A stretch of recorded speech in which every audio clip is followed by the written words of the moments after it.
Three men are standing at the pearly gates. St. Peter tells them, as you all know, God has a sense of humor, and his latest idea is to put kingdom of heaven several hundred miles away from the pearly gates.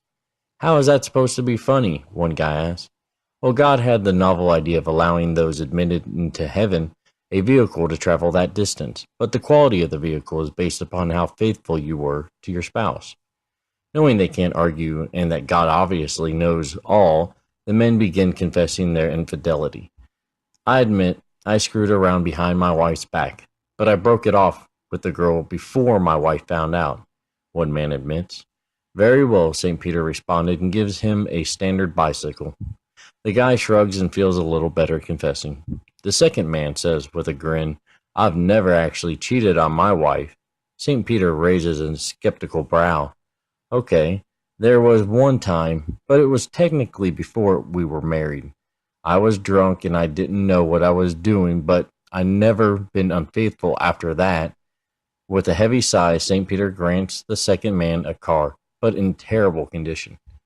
The third man says proudly, I've never been unfaithful. Never. The other two stare at the third in disbelief. No, he's right, St. Peter confirms. He's been faithful his whole time. In fact, he lost his virginity to his wife. The other two men gape in jealous amazement, and the third man is granted a brand new sports car. The third man obviously can make it down the long, glittering highway towards the kingdom of heaven faster than the other two. However, the first man on the bicycle finds the third man pulled over not too far down the road. Perplexed, he rides to the sports car and finds the man sobbing in his steering wheel.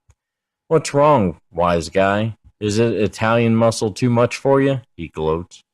No, the third man tries to gain composure. It's not that. The car is beautiful. Then what's your problem? I just passed my wife, and she was on roller skates.